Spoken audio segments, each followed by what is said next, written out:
All right, let's go over how to set up your theme park commercial in Adobe Premiere. And there is a slideshow on Canvas as well, but I'm going to use these slides and get into Premiere just to make sure you do it correctly. All right, so here we go. You've got your main thing. You've already got it figured out. You've got a storyboard done, or at least started.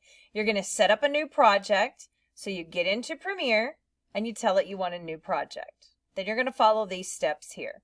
So new project. Then it's going to open up to this window. As you see here, you want to put your project name here, which is what it's going to save it as. And then where it says project location, click on the down arrow and go to choose location. And you were supposed to have already made a commercial folder in your videos folder. And I recommend these be on your computer, not your Google Drive. So this is on this PC, videos, commercial. Okay, select the folder. And it should say commercial in here. So yours should match mine, only it'll have your name in here as the user. And then you're going to come down to the bottom and hit create. You don't have to worry about any of the other stuff yet. Okay? Once you do this, it's going to take you into your workspace. Whatever workspace you want to work in is totally up to you. So right now you can see that I'm in the effects workspace. Some people like to start in the assembly workspace where your project panel is really big. It does not matter to me how you do it, but you're going to start off with your project panel.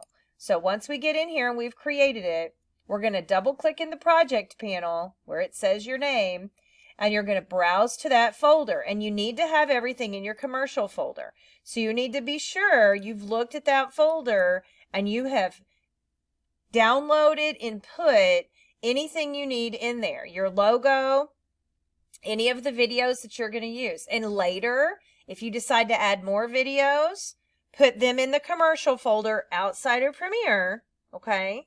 And then just add them in. You can always import more, okay? So, but get some in there at least so you can get this started, okay? So I'm going to go ahead and import a few things. I'm going to come in here, double click in here to import, and I'm going to grab my video and hold Control and grab these two logos and hit open. But if you have more videos, put them in there, okay? Your next step now is we've got our project panel populated with some of the assets. So we're going to create the sequence for your timeline. And I want you to name it, don't call it sequence 1. So we're going to name it Theme Park Timeline. And we're going to use the HDV setting.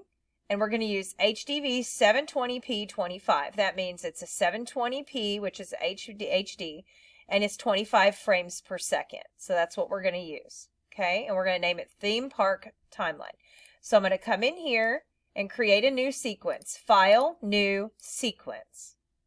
In here, where it says Available Presets, this is where you're going to find HDV and look for HDV 720p 25. And then down at the bottom, name it, actually I think I called it Theme Park Timeline. Just so you are not confused in case you make subclips or something. You can tell that this is your timeline. And you can tell it's a sequence because it has this little icon on it. So that's my timeline, okay? And now you're kind of at the point where you're ready to start editing, all right?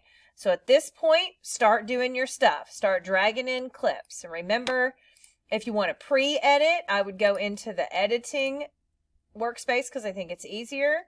When you double click a video, it's going to open in the source monitor. And then you can decide, like this is a 9-second clip, so if I need the whole thing, I could drag it all in. Probably I don't, since our commercial is going to be 30 seconds exactly. But if I needed a couple of seconds of this, again, I'd set my in point. Well, the beginning is my in. I'd set my out point, and then I could drag it in, or I could start naming these. I could say make subclip, and I'll say start Ferris wheel, so that I remember this is my starting one, okay? And I'm going to hit OK. And now, see, I have my Start Ferris Wheel one in there. So you might find it easier to go through and pre-edit all your little clips and name them things so you know what part. Because some of these clips have like close-ups of faces and like a lot of different things happening in them. So it might be easier for you to just kind of name all that. And then put those things in your storyboard as you're planning this out. Okay? You need to have it on your storyboard. I'm going to check storyboards and put you at a halt if you don't have your storyboard completed. Now you can get in here to start this. but then you need to kind of give it a pause and don't start editing on this timeline until you have that storyboard complete. So while you're completing your storyboard is a good time to make your subclips and just have them in there and have them ready to go. That's a good advice. Okay. And then of course, whenever you're done, you do want to make sure, let's say this is my starting clip, you do want to make sure the beginning of your document fades in from black. We don't want the commercial to just start. Okay. So on here, of course, we can go and do our effects panel. So I'm going to come over here and pull that back up. I'm going to go to effects. Reorganizing everything again. My head's in the way.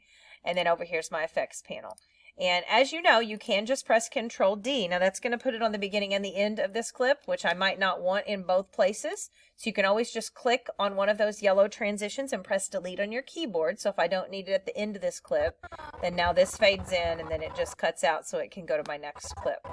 Okay. A few other reminders while I've got you here.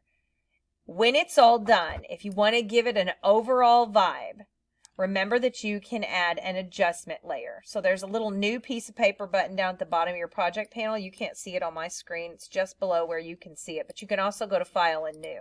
I'm going to go to File and New. Well, I thought you could go to File and New. I guess I lied. I don't see it. Oh, there's adjustment layer, but I don't have, it's grayed out. Maybe I'm not clicked in my thing. There we go. I wasn't clicked in my project panel. Okay, File New. I'm going to say adjustment layer.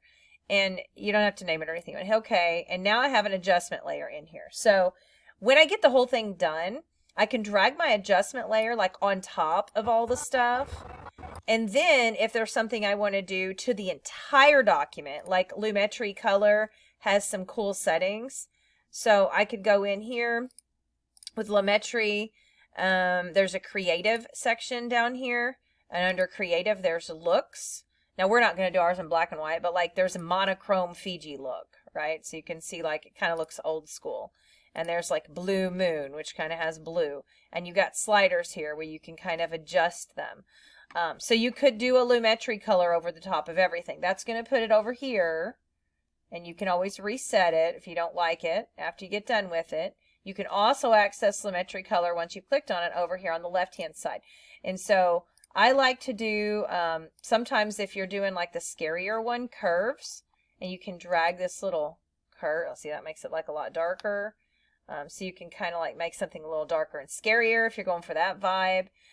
If you're wanting something to be prettier, you know, there's ones in here where you can actually increase your saturation to make it look nicer. So like saturation and vibrance, I could increase that. See, like now it's redder than it was. So you can do all of that stuff. If you have it on your adjustment layer, it'll do it separate like I did here. And then you don't have to drag it to the clip. So if you have like 12 clips, instead of dragging it to the clip, you can do this in the adjustment layer. And there are also effects up in here for Lumetri. And these are the really cool ones. So if I want to clear out, I'm going to clear this one out real quick.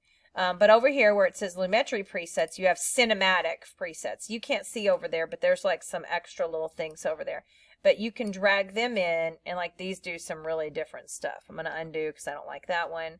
But there's film stocks, there's speed locks, technical, monochrome, but there's different ones in here. So if you find something that you like, certainly, you know, drag it in, try it.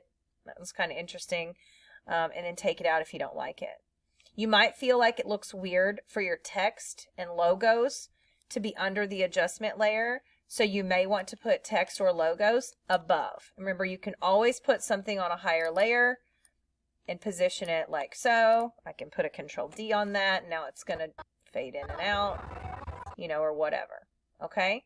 All right. I want you to have fun with this. I want you to experiment a little bit, do some things, you know, like I could do some action on this Ferris wheel. I could have the Ferris wheel sort of fade up a little bit.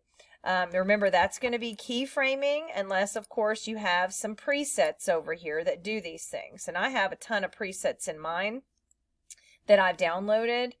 There are some as well in the folder for you in the module. But like here's one that's like a classic zoom in. I don't know what this one does. I'm just going to drag it to it and see. It's in my 15 zoom transition presets. If I drag this on here, We'll see if it does anything. I don't know. Oh, see how it did that? It like zoomed up real fast at the beginning. See, that's kind of cool. And it uses keyframes, but I didn't have to do the keyframes because it's in a zoom transition preset. So look in the module at presets. You can also put some presets in there. Here's a fast zoom ping pong. I don't know what that's going to be. I'll put it on the out. I'll put it on the end and see what happens here. Oh, there we go. That one's kind of cool too, right? So just remember, you got a lot of cool presets out there that you can do and load. And there's a module that's got that stuff in it for Premiere Pro. Okay? All right. I know you're tired of watching. Get to editing. And don't forget to get that storyboard done and decide what you're doing.